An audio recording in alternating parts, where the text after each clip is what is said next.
তো আজকে আমি বলবো সকল বন্ধুদের নিত্য পুজোর সাধারণ কিছু বিধি। কথাই বলে যে সারাদিন দেবতার কথা মনে মনে ভাবলে অনেক উপকার পাওয়া যায়। এটা কিন্তু ভুল নয়। উল্টে সকাল সকাল স্নান সেরে অফিসে বেরোনোর আগে কোনো রকম ভাবে আপনারা কিন্তু নম নম করে পুজো সেরে দেন।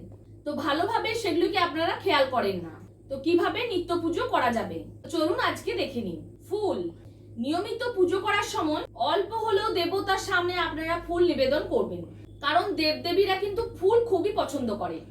তাই আপনারা যদি চান যে আপনার মনের সব ইচ্ছা পূরণ হোক, তাহলে যে দেবীর যে ফুল পছন্দ তাকে সেই ফুল দিয়ে পুজো করুন। তো দেখবেন আপনারা ফল পাবেন হাতে নাতে। শুকিয়ে যাওয়া ফুল কিন্তু একদম দেবতাকে নিবেদন করবেন না। শুকনো ফুল পরিবেশন করলে ঠাকুর ঘরে নেগেটিভ শক্তির প্রভাব কিন্তু বেড়ে যায়।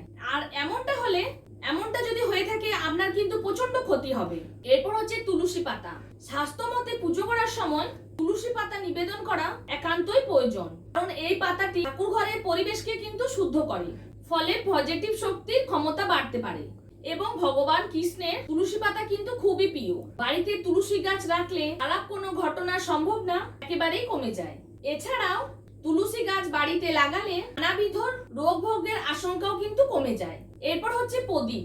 প্রত্যেক দিন আপনারা সকালে এবং সন্ধ্যায় ঠাকুর ঘরে প্রদীপ জ্বালাবেন। এমনটা করলে আলোকিত হয়ে উঠবে দেবালয়। সেই সঙ্গে দেখবেন আপনার জীবনে অন্ধকার কিন্তু কেটে যাবে।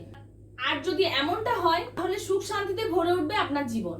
প্রসঙ্গত এই ক্ষেত্রে একটা বিষয় মাথায় রাখা জরুরি, ঠাকুরের আসনের দুকোণে একটা করে প্রদীপ জ্বালাবেন। আর খেয়াল রাখবেন প্রত্যেক দিন প্রদীপের পলতে বদলাতে কিন্তু একদম ভুলবেন না।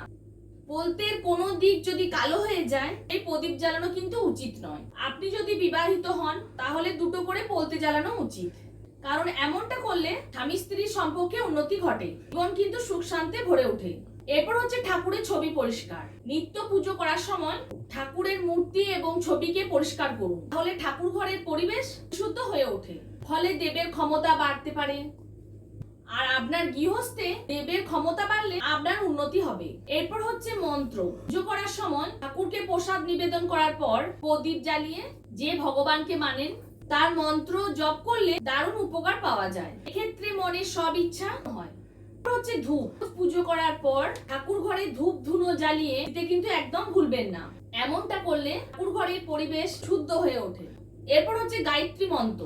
শাস্ত্র মতে নিত্য অনুযায়ী পুজো করার সময় নিয়মিত গায়ত্রী মন্ত্র করা যায় তাহলে দারুণ উপকার পাওয়া যায়। এক্ষেত্রে মনে ছোট থেকে ছোটতর ইচ্ছা পূরণ হয়, তেমনি কর্মক্ষেত্রে থেকে সামাজিক জীবন সব ক্ষেত্রে সম্মান বৃদ্ধি বাড়ে।